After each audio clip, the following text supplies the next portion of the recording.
زما نوي ولاګ ته په خیر راغلی. دا زموږ نسواري زمری و. نو دی راته پکې ویل چې زه نسوار وکړمه، نو ما ورته ویل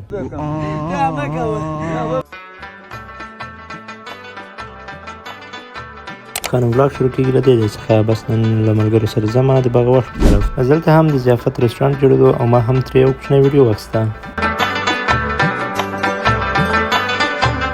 ښه نو موټر کې کېناستم تر څو د ملګرو طرف ته ځان ورسوم. بس په خیر سره راورسېدم د ملګرو طرف ته او د دوی سره مې هم ولیدل او سړي مشي مو سره وکړل او یو بل حال مو وپوښتو. دوی دواړه هم ورونه دي، یو عابد جان او بل هم رفیع الله جان. رفیع الله جان یې کوچنی ورور ده او ډېر خوش اخلاقه او ښه انسانان دي. دوی ته مې ویل چې داخل کې به مو وګرځوم او دوی هم راته ویل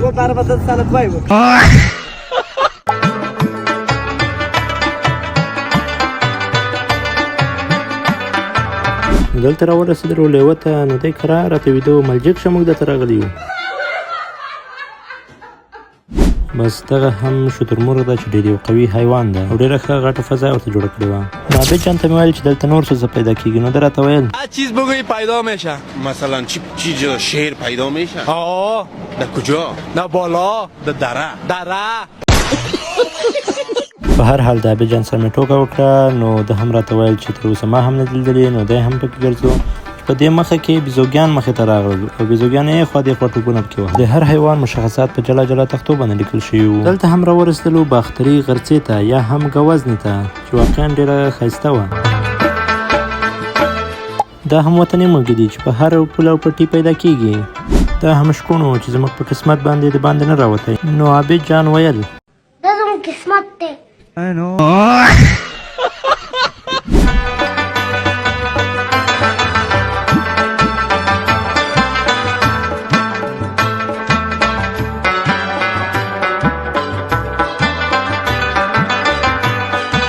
نو ملګرو کابل ژوبڼ یا کابل باغوش ډېر ښایسته او ډېر ښایسته ځایونه او ډېر ښایسته حیوانات لري. نو دلته هم را روان وو او سترګې مې ستاسو د چرګو په غله ولګېدلې، یعنې محترم ګیدړه صاحب.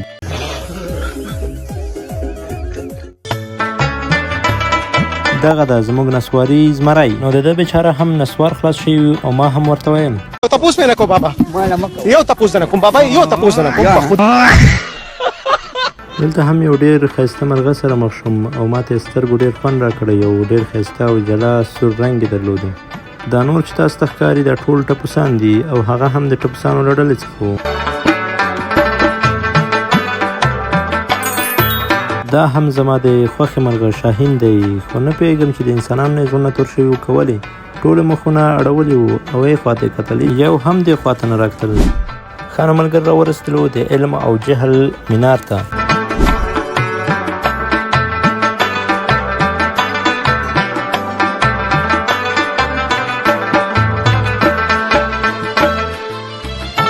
پکې د ډېرو غازیانو نومونه هم وو او په دې کې عابد جان ویل چې زموږ د نیکه نوم هم پکې شته دی. او موږ هم دلته په نوبت سره ټول نومونه وکتل او په آخر کې مو دلته پیدا کو پیر محمد خان. په رښتیا سره هم یو غازي او توریالی سړی تېر شوی دی. روح دې ښاد وي. ښه نو دلته مې هم د کابل یو کوچنی شاټ درته راواخیستو چې کابل څنګه ښکارېږي او څومره خوند کوي.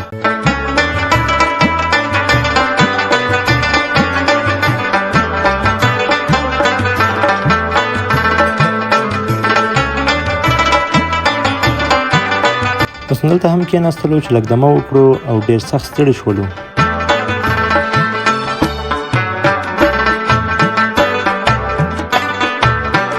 نو ملګرو دلته هم راورسېدلو اوښانو ته او له اوښانو هم یو ویډیو درته راواخیسته چې تاسو یې هم وګورئ راسره.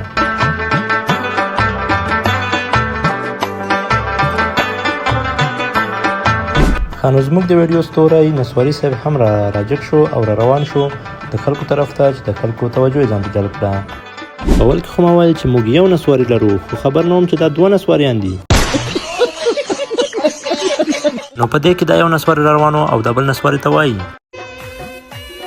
السلام علیکم فرعون بھائی، وعلیکم السلام ابو جهله.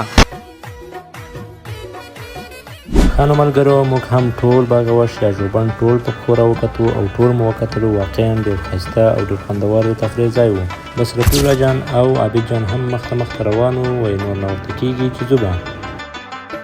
خانو ملګرو دا همو د نن ورځې ولاګ کوم ویډیو خوښ شوي در سره لایک او چینل در سره سبسکرایب کړئ نو رفیق جان ته مې مال د خاتمې دعا خو راته وکړه اللهم بارك في إمائنا اللهم بارك في أولادنا اللهم بارك في هذه الخيرات اللهم بارك في غشنا اللهم بارك في رزقنا اللهم بارك في صلاتينا اللهم بارك في كربائنا